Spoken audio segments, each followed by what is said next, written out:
What's up, guys? One second, just getting my stream ready here. Usually don't go live right after a premiere.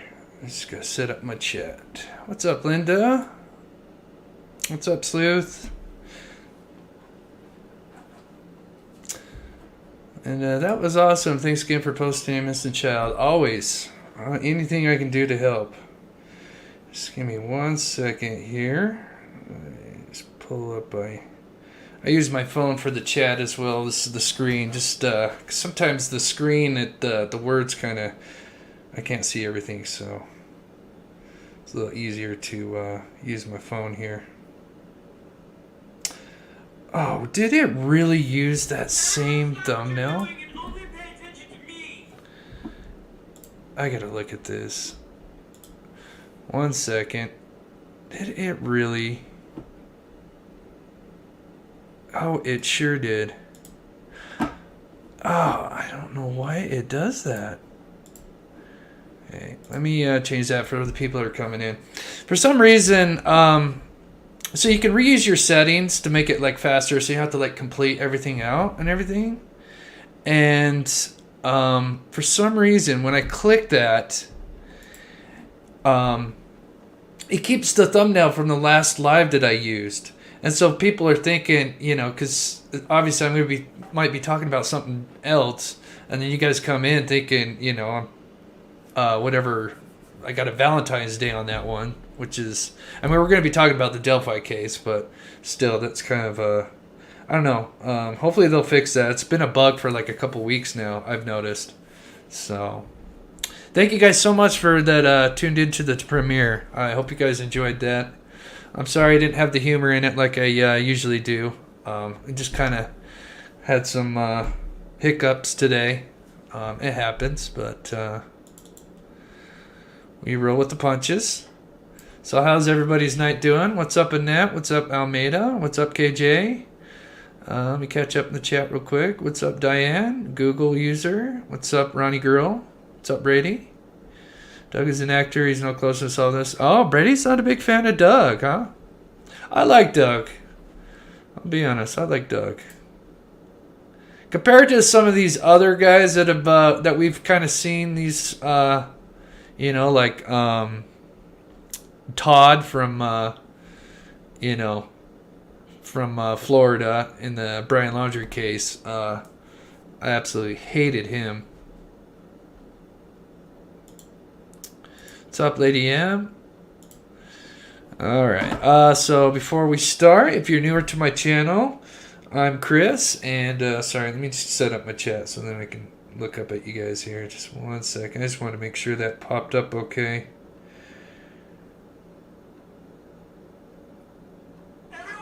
Okay, it did. Alright, sweet. So, I'm Chris. I do cold cases, Paranormal Tuesdays, a little bit of everything. And so in every video I do a missing person poster. And so I do take requests. My email's in the description. If you anybody has a family member or somebody that knows somebody that's missing and needs some more exposure, anything I can do to help out. I don't cover cases. I've been getting some requests, and I might do a few requests, but I just, you know, I can definitely help out with showing a missing person poster, because that's, you know, that's not too hard to whip up. So this is Ronald Coney Jr. I featured him in my video today. He went missing on January 8th, and he is from Manchester, New Hampshire. He's 15 years old, he's a tall boy, 6 foot, 175 pounds, black hair, brown eyes. Last seen wearing some jeans, white hoodie, black coat, and black beanie hat. So if anybody's in that area, please take a close look. I know his family's been on Twitter and stuff trying to get his name out there, because you know, it's tough on the families to have a family member missing. I can't even imagine. So what's up, Sherry? What's up, KJV? What's up, Johnny Boy? So for today's show, I know some of you guys kind of got fooled because it said I was doing the... Oh, everything all right? Was it the cat? I think the cat tipped over something. You guys hear that? That was weird. Anyway. Sorry, guys. I think I got a ghost in here. Anyway. So I'm going to do the interview. There was a new interview with Douglas Carter. I've only seen little bits and pieces of it. So I thought we'd watch it together. Lieutenant, thank you for doing this. I appreciate it. I'll just start it on a question. Superintendent, we're on 5 years now. I think it was a ghost. What does this case mean to you? Oh gosh, it would take me a while to explain it, but I think it's the totality of evil in my career, me personally. But the beauty of it is I get to represent some amazing people that have given their entire life to this. They're one of the last things I think about every day and one of the first things I think of in the morning. Wow. What is the focus of your investigation right now, and what is the evidence telling you? Well, I'm not going to talk about the evidence. I think we've done a fair job of doing that over the course of these last 5 years. There's been a tremendous amount of speculation, Rich, about what we know and what we don't know. I think most people's intentions are good when they've done their own courses of investigations globally. But I'm pretty confident in the place where we are right now. And eventually the world's going to know what we do. I still get between probably 25 and 40 direct tips a week right here, literally from around the world. Germany, Australia, of late, Italy, and then almost every state in the country. And I'll forward that up to our investigators in Carroll County. Tony Liggett from the Cass County from the Carroll County Sheriff's Office, Tobe Lenzenby and Jerry Holman and Dave Vito or Jay Harper are troopers that are assigned to this. And it's just amazing to me that they have that same energy and the same gumption today that they did almost 5 years ago. It's an extraordinary thing to watch. You say eventually the world is going to know. Does that mean you are close, in your opinion? I think we're closer every day. We're closer every single day. The tips keep coming. And once that comes in, once that completes itself, then we're going to have to assign another 60 or 80 detectives to this and go back through every single lead that we've ever gotten. I'm confident that there'll be a successful conclusion for Abby and Libby, for Mike and Becky and Anna, and for that community. I'm confident that... Okay, hold on. I just want to rehear that. Just what he said right there. I'm sorry. I'm confident that there'll be a successful conclusion for Abby and Libby, for Mike and Becky and Anna. Oh, wait, I didn't go back far enough. I'm sorry. The tips keep coming. And once that comes in, once that completes itself, then we're going to have to assign another 60 or 80 detectives to this and go back through every single lead that we've ever gotten. Okay, I don't like when he says that. That scares me a little bit. I don't know. What do you guys think about that? That's weird to go back through everything. What do you think? That's iffy for me on that one. Brady says they got nothing. Kathy's not impressed. Yeah, David. I don't know if we'll be going through the drawings today, buddy. We'll see how much time. This is gonna be kind of a quick show, but yeah, that is weird. Let's finish it though. I just kind of see what you guys saying. They have no clue. Oh. I'm confident that there'll be a successful conclusion for Abby and Libby, for Mike and Becky and Anna, and for that community. I'm confident that there will. Do you have a person or persons of interest, or do you have a suspect? I'm confident that this will come to a conclusion eventually. Yeah.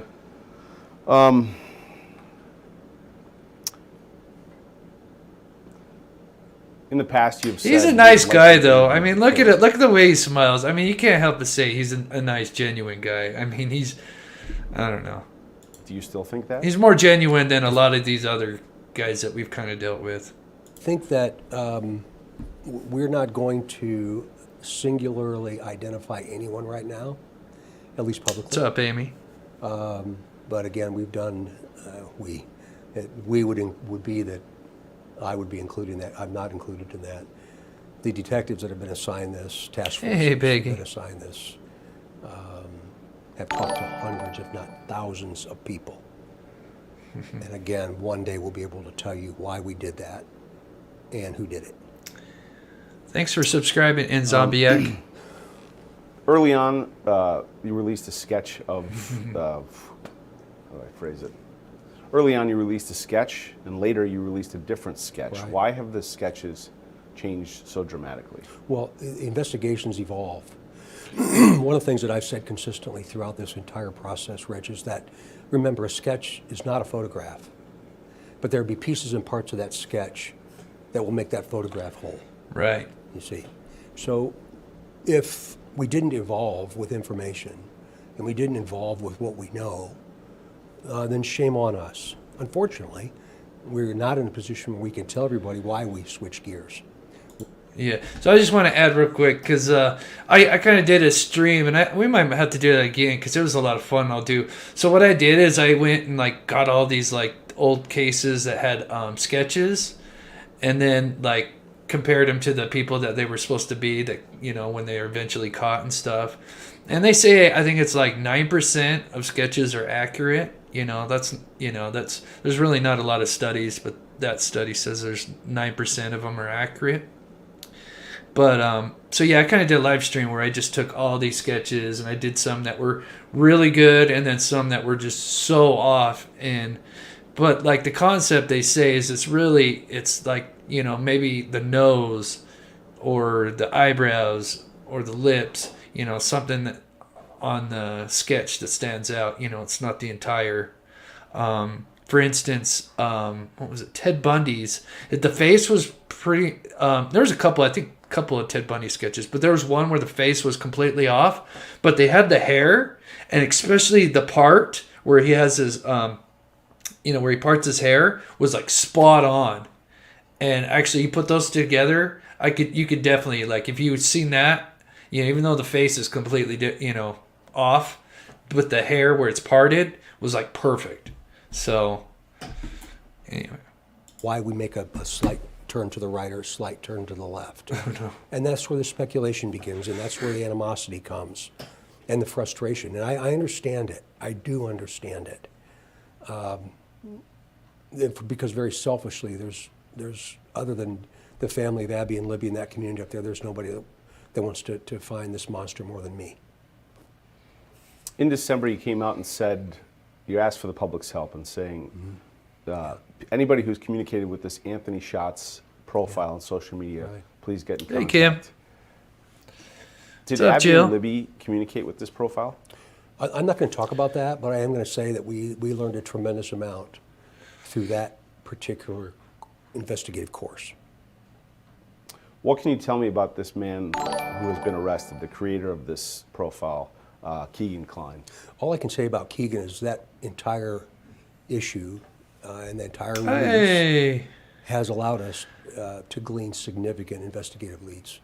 Thanks, Ronnie Girl, for becoming a member. Thank you so much. Oh, moved up to Little Monsters. Awesome. Thank you. Oh, actually, that's the first one. Yeah, because there's Light the Way. Yeah, awesome. Thank you so much, Ronnie Girl. That's awesome. That's all I can say about him. I've spoken to some people who were involved in the investigation early on, and they say that there's more. There's more video. There's more sound. Why not release more of that?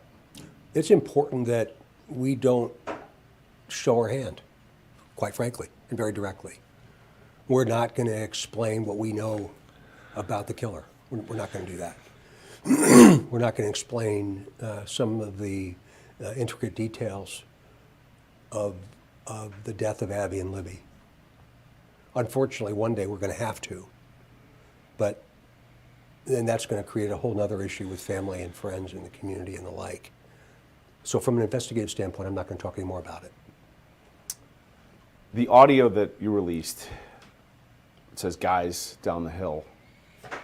Does Guys and Down the Hill come right next to each other in the original recording? Again, there's speculation about what that means, what was actually said, who said it, was it connected, was it the same voice? Again, that's an investigative component of this, and I'm not worthy to discuss it. From what we've seen, there's footage of the girl of this suspect, of this person of interest, from, I believe, Libby's phone. Is there surveillance video of the girls at any time going? Rich, I'm doing this interview to talk about the effects that this gruesome crime has had on a community, on a state, and on a nation. I'm not going to talk about the evidence. Oh, wow. I haven't gotten this far into the interview. I kind of checked on it just a little bit, checked a few spots, but yeah, I didn't realize he's not happy. Oh, thank you so much, Linda, for the $20. Oh, that's so sweet. You're awesome, Linda. You are so amazing. Thank you so much. It's not one. Okay. Okay. I've got nothing Okay. new. I've got nothing new to release. Okay. I'll switch gears here. I'm sorry. Yeah, he kind of changed tone, didn't he? Social media has kind of tried to devour this case. They're consumed with it. Has social media affected the investigation, positive or negative, in any? That's a great question, and I think we have this amazing ability to communicate today, and I don't understand it. I'm not going to pretend to, but what I do know is she that does. we have been able to glean information literally from around the globe. The intelligence that we've received, not only on this case, Yeah. but on many other criminal cases and criminal matters around the country, has been extraordinary. So I think when people start doing their own investigation and start comparing what they think, that creates problems. We ask them not to do that. There are a lot of people that look like the sketches that we've released. And then when you blow that out there with a picture of somebody that they think next to a sketch, imagine what it does to that person if they're not involved at all. Right. So we've tried to be very, very careful and very cautious there with how we've done that. But I got to tell you, every time a tip pops up on my screen, I smile because I'm so grateful. Now, the downside of that is we can't. I don't like that. He's getting a tip. He smiles. I don't know. I don't like how he says that. I mean, this doesn't sound like he has a lot to work with right now. If he's getting a tip, I don't know. What do you guys think? Oh, I'm not digging this interview. I'm not. Respond to every one of them. I get so many of these where people want a direct response and an explanation as to what an explanation from me as to what they're Thank you so much, Kathy, for the $20. Thanks for all your hard work and for your dedication for missing children. Oh, thank you so much, Kathy. Anything I do to help people out, like I said, this channel is just as much as everybody that's been here and supporting me. We all work together, and anything I can do to give back, that's awesome. Thank you so much. And yeah, my alerts are going off like crazy. You guys are awesome. Thank you so much. Yeah, absolutely. This guy has no credibility to me now. I know. I get the bluffing because I definitely get that, because you want to, if you are, let's say they have a person of interest, and so they're kind of scoping them out. They've got undercover detectives watching their house or whatever. And so then he goes on and says, oh yeah, we're so close. Then they look to see, does this person that they're looking at change their routine? So I get the bluffing to a point, because, that's kind of a way to tell. But 5 years, it's tough. That's tough. And for obvious reasons, I just can't do that. But I think it's been an amazing effort in collecting an extraordinary amount of data and intelligence, and then how are we going to collate that? Because I think the Anna Marie, people are doing what they think is right. I hope that answers the question, because it's a really good point, and it's been something like I've never seen in my entire career.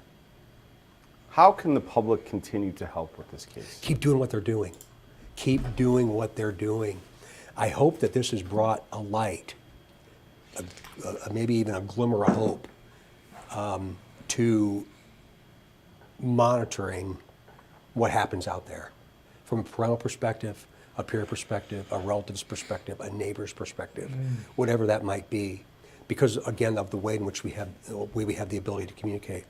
And finally, what I'll say to that is, we should never, law enforcement should never talk about what we think. We should only talk about what we know. And it's easy for someone else, for a person out there trying to do the right thing, to make what they think what they know. You see what I mean? And it's really important. I know you see it all the time. And it's really important, particularly as we face head on a complete planet that's out of balance right now. I know, Ronnie. And the negativity associated with every Hey, Debbie. thing we do. What's up, Robert? And it just breaks my heart, whether it's race, whether it's white or black or Asian or whatever. It doesn't make any difference. It seems that if we don't agree, we hate each other, and I don't hate anybody for trying to help us. How important a piece of this puzzle is that video that Libby pulled out her phone and started recording? I mean, the wherewithal she must have had in that moment to do that. Yeah, I'm not going to talk about that specifically, but what I will say about it is it adds, again, a little bit of weight to Amy, I agree. a very complicated murder investigation. So I'd much rather have it than not, I think, is how I'd respond to that. You can see how he became the superintendent. He can put on the charm when he wants to, but we just saw that 0 to 10, like boom, don't go there. So you can see how he got to where he's at. He's no dummy, that's for sure. I'm going to ask it, and if you can go there, I understand. This interview, I think it came out yesterday because it was like the 5th year anniversary. But when the actual interview, I'm not sure. But yeah, I think it came out yesterday. The crime scene, the area where their bodies Yeah, were Eddie, found, I agree. from what I've been told and from being there, is very hard to reach. And some have speculated that it's only reachable if you cross this creek or if you... And the speculation... Interesting, Ruby. Yeah. This is a person that was very familiar with the terrain. Can you speak to that at all? One thing I'd say is any place in the country that's rural, there's multiple points What's up, of Jamie? access, Thank you for subscribing. generally speaking, especially in Indiana that's hilly, but mostly flat. So again, there's a lot of speculation as to why they might have been there, but I'm not going to talk about it right now. I've seen in press briefings in the past where you've addressed this person or persons directly. Is there anything that you'd like to say to them? They're watching. They're watching. That I could agree with. I bet. You got to know he's, probably watching. And we'll meet him soon. We'll meet him. Anything that you'd like to talk about, because I'm not asking you about it, but about Abby and Libby or their families or anything like that you really want me to get across? Rich, man, I hope everybody asks me that question, because that's why we do what we do, right? That's why you do what you do. It's why I do what I do. And that's why all of us have a little bit of piece of the puzzle here, or a piece of the pie, or whatever. I want to meet with Mike and Becky and Anna, and I want to tell them we did it. That's what I want to tell them. We collectively did it, and it's the last year of the sheriff's term up there. I'm sure that he wants this resolved by the end of it, because he's lived it for now 5 years too, like everybody else. The community, my gosh, what an extraordinary community. 2 deputies, a jail officer and a merit deputy, were just killed in a car accident, on the 29th of January, just a couple weeks ago. The Flora fire that killed those 4 beautiful young girls in November 2016. They seem to have a shadow up there, and I don't understand why. But I've seen such enormous outpouring of support, and not just for people dressed funny like me, but for everybody up there. They taught us a lot about humility, and they taught us a lot about human interaction, and a lot about caring for one another, and they didn't even know it. They didn't even know it at the time. And then from a very personal perspective, I believe that I'll see their smiling faces once again. One day. One day. Yeah. That's a good point, Here Danny. we are at 5 years. Yeah. How often do you think about That's this? a good point. My number one worry throughout the course of the day, because there's such a violent world we live in, is my hope and my prayer for people like Sergeant Jeremy Pierce. They get home every day, you know. We've got a lot of work to do in the way in which we treat other people. But I can't. There's not many waking minutes that I'm not thinking about those two little girls. Seems like a great place to end it, unless there's other things you would like to introduce. And if so, I can ask a question to introduce No, it. you know, I please talk about those folks that are up there continuing to do this work.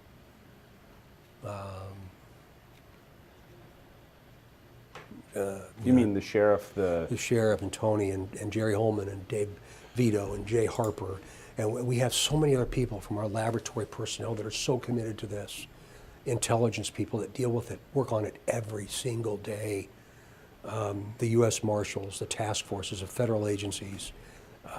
It's been an extraordinary thing to see, and it's made us better. Their work collectively has made us better. It's not been perfect. You put two people in a room, you're going to argue, right? Eventually. Right. So we fuss with each other just like brothers and sisters do.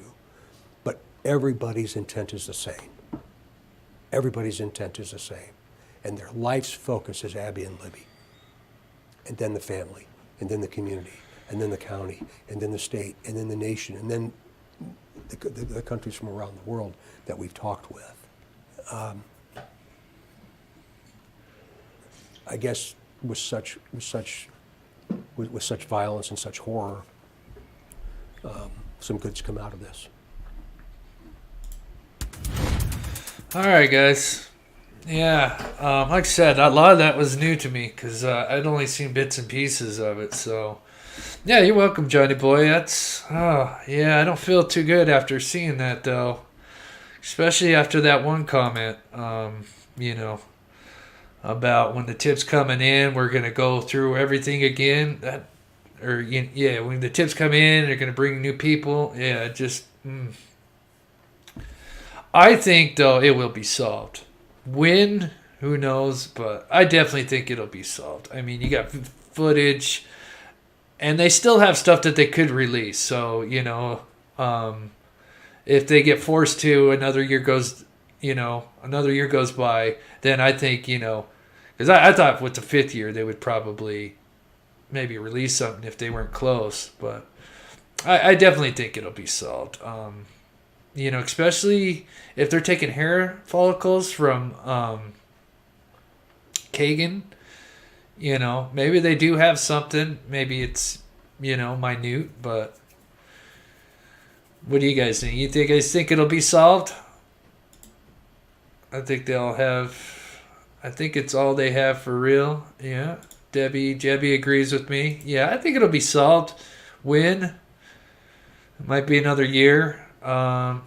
Do you have that? They have zeroed in on a suspect, are waiting. They all they have is evidence before they make the arrest. That's the rumor.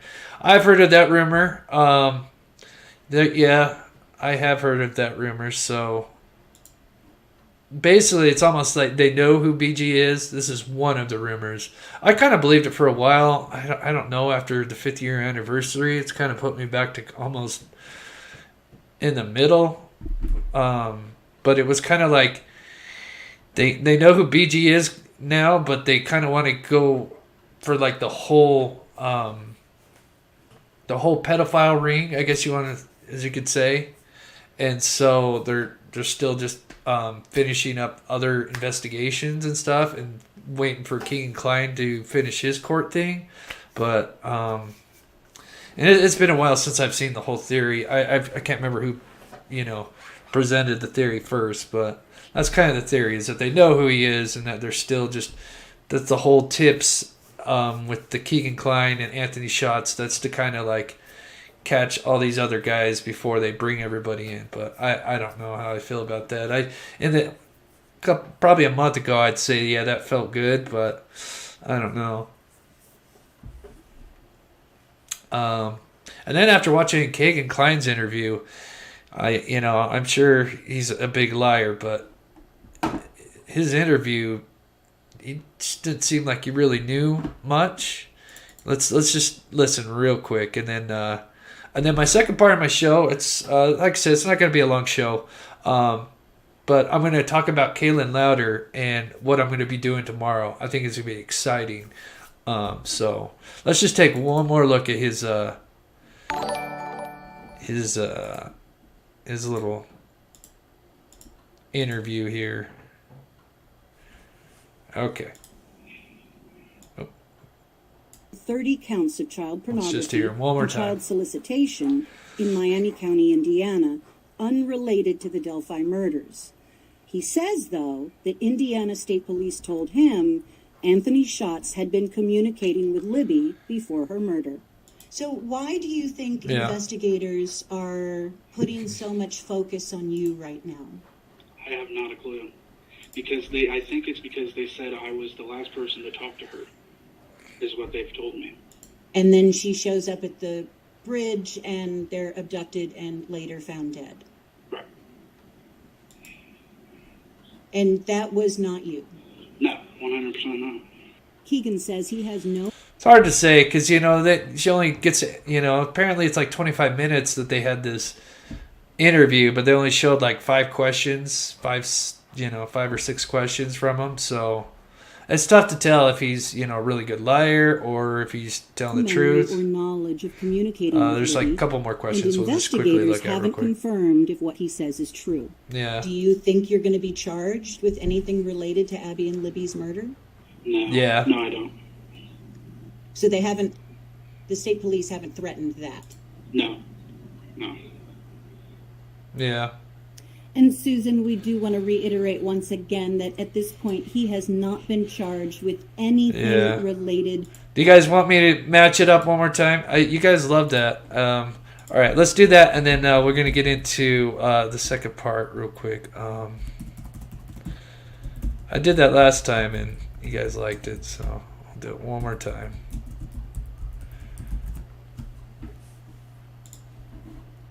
Let me see. Let me get it set up here.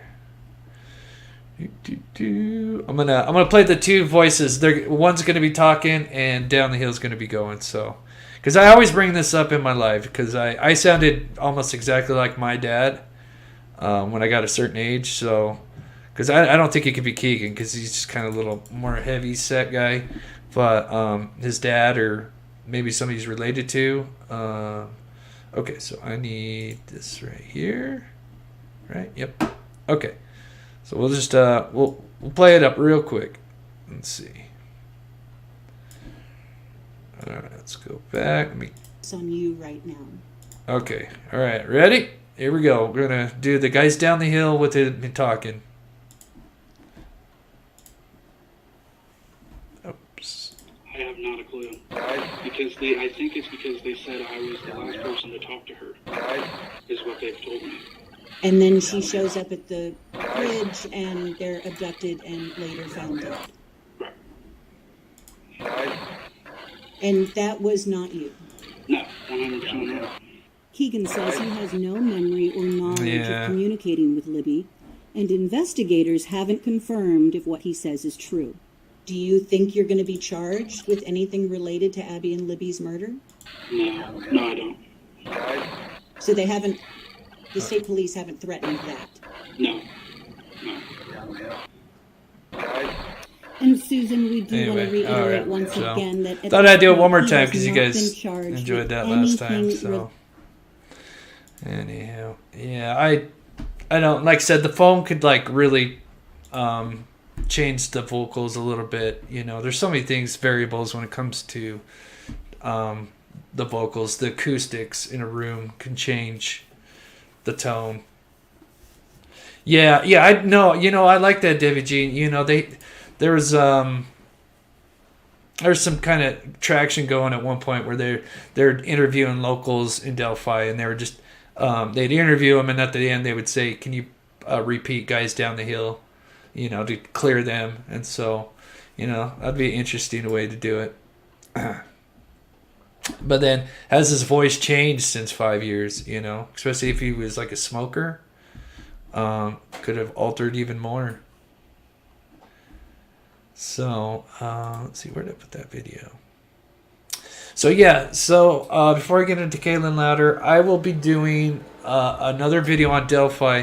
I'm going to do a video where I clear up as much as I can, the 2 sketches and the confusion, because a lot of people have asked me to do that. So, I'm going to definitely do a video on that and maybe some other things, but for sure do a video on who were the witnesses, because that's been kind of, it depends on, who's, depending on who's telling the story. So I will definitely do that. And so, Thank you for doing oh, this. is this the wrong video? No, I slid. Where did I just put it? Oh, it's sitting right in front of me. Jeez. Okay. Sitting right in front of me. So yeah, I'll be doing that this week. And maybe Thursday. So tomorrow, as you guys know, I'm here in Utah. And so the Kaelin Louder case is really interesting. And let me turn this volume down real quick. Let me get to the 911 call real quick here. So this is Kaelin Louder. And there was a couple 911 calls where she said they thought there was someone breaking into her home. And her roommate happened to be in the room. And we'll listen to the 911 call. But the roommate said they didn't see anybody. And so after a couple of 911 calls, they've got security camera footage of her like coming in and out of her apartment. And then the last time she was seen, she was like running out of her apartment barefoot and without her keys, phone and stuff. And she wasn't seen again. And then like a month later, her body was found in the river a couple miles north. And they ruled it an accidental drowning, but the family's not convinced. They feel like there was foul play involved. So I am going to go to this actual place, which is this place right here. It's in Murray. It's where I grew up. I'm actually surprised I don't know this girl, Kaelin. I'm sure I probably bumped into her at some point. Just didn't know her. So she lived in these little condominiums, apartments. And this is, I forget what they're called. They're like Cottonwood or something. But, so yeah, I'm going to go to those apartments and I'm going to go live with my phone and I'm going to show you some things. So I'm going to play the 911 call and then I'm going to show you the security footage. It's like, it's pretty famous. A lot of people have probably seen this. So this is the dispatch. So we'll do the 911 call first. A weapon. Police were dispatched and upon arrival they found the party, a wedding reception, but any evidence of a fight or the guns Kaelin had mentioned were nowhere to be found. Everything seemed to settle down until an hour later when the 911 center received a second hang-up call from Kaelin. Dispatchers called her back, but when she answered, she was mumbling, seemed confused, and had difficulty remembering her own address. Then Kaelin was heard saying her roommate was accusing her of being delusional and paranoid. Kaelin's phone remained silent for the rest of the night, but when... Okay, let me get to the 911. I thought he was going to play the 911 call. Okay, here's the 911 call. It's very strange. It's really odd. For intruders in her house. Okay, do you know who this person is? No, I don't. I just know that there's an intruder in my house. You don't know who they are? No, I don't. Were weapons involved or mentioned? They're not talking or responding. I just told them to leave so I can hear them taking things. So you haven't seen them, you can just hear them? Yes, correct. They're stealing from my house. Out of my house. Dispatchers could hear the distress in her voice, so they stayed on the line with her until police arrived. But the more they listened, the stranger things became. Kaelin can be heard speaking calmly with her roommate, Carol, who pointed out that the front door of their apartment was still locked. Don't do that, Sam. It's the door's still locked. It's locked. They must have a key or something. Why is the door still locked? Well, I can't explain that. But I heard like two people talking. When responding officers arrived, they found no evidence of a break-in or any intruders. Yeah, this case. So I don't want to play too much because I want to steal this guy's clip. So, but I'm going to get to the security footage, which is very odd. So yeah, she called 911 a bunch of times. For some reason, she thought there were people breaking in. The roommate said she didn't see anything. So this is the infamous footage right here. Let me blow it up just a little bit so you guys can see it better. Yeah, some people think, she could have had a mental breakdown, there's many theories. Very much different. At around 5:45 p.m. on September 27th, Kaelin can be seen taking her dog outside in the rain. Barefoot and only wearing a tank top and shorts, police believe she was acting delusional and having an animated conversation with herself. Honestly, I think she was just kind of talking to her dog. I mean, we all have animals. We talk to them. You know what I mean? However, friends and family contest this, saying she was simply talking to her dog, something she did regularly. Yeah. Then, just 15 minutes later, residents guys saw me. I talk to my cat all the time. Reported seeing Kaelin crying in the parking lot and trying to open the apartment gate. So this is like a big cement boulder, and so there's these two parking spots here. This way is like a down slope, and before suddenly taking off. But surveillance only captures the moment she runs from behind the lot and out of frame, leaving behind that's a good point, wannabe. keys, phone, money, and abandoning. Oh, so this is in the rain. So that footage right there is the last known footage of Kaelin Louder. Play that back just one more time. Which is interesting because she's like running, barefoot. Taking off. But surveillance only captures the moment she runs from behind the lot and out of frame, leaving behind her car, keys, phone, money, and abandoning her beloved pet in the rain. When Kaelin's family was unable to get a hold of her, they grew concerned.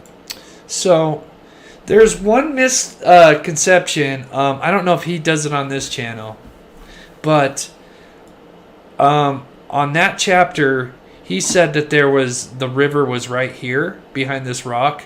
That's actually not true. The river is not right here. The river is, and it's just it's not even a river, it's a creek. There's a creek that runs through that apartment that goes into the river, but it's like a mile away. So it's so odd that she would fall into a little creek that has all these twists and turns, goes through the Murray Park, that'll eventually lead into the Jordan River, which, that'll carry some bodies. But like I said, I am going to go live there just because I'm going to show you. It's really interesting where the creek is located in this in these condos or apartment complex.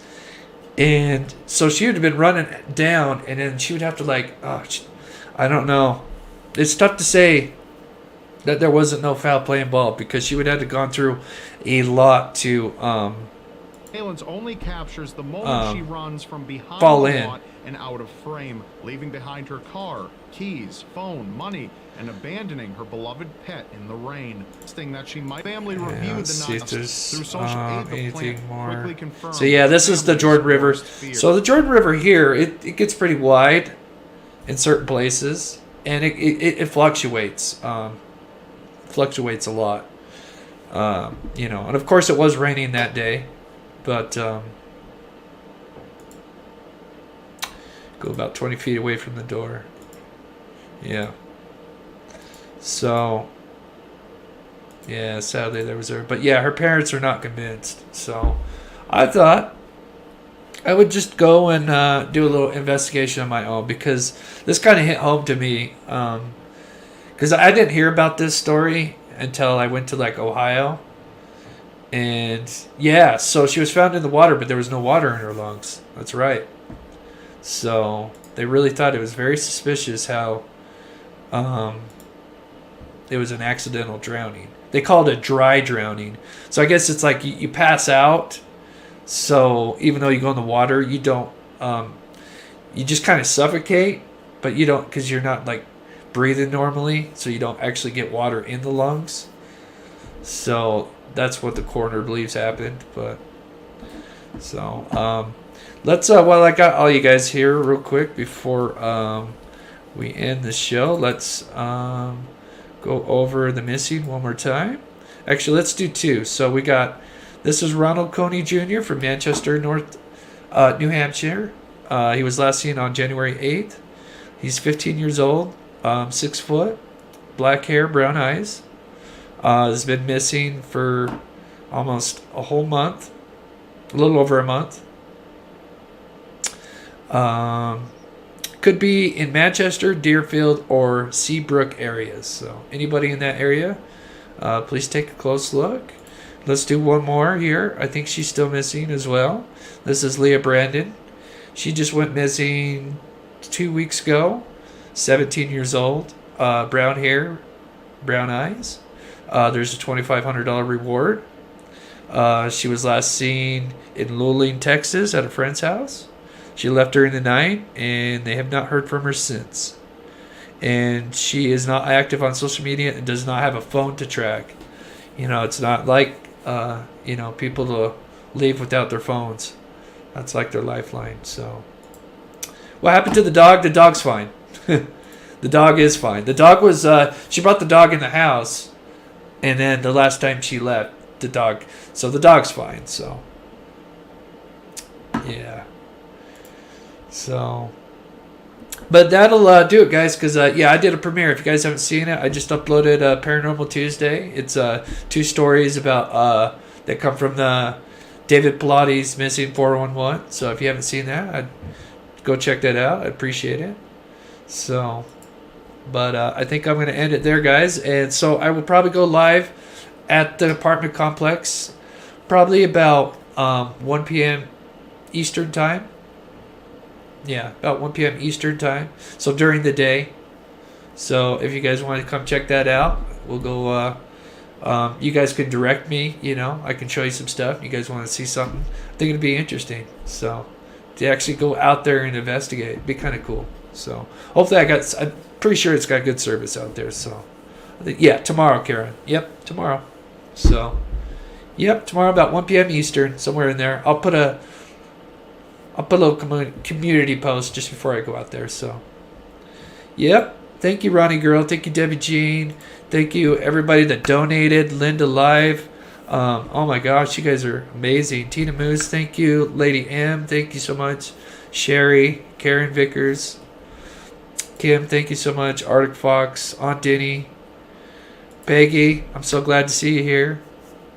Okay, Linda. Yep. Awesome. Yeah. If you can, smash the like button on your way out, guys. Thank you guys so much. Thank you, Johnny. Thank you, Sleuth. Thank you, Karen, as always, for modding. You guys are awesome. Thank you, Locum Alive, for becoming a member. That's awesome. All right, guys. We'll see you tomorrow. I love you guys. Thank you.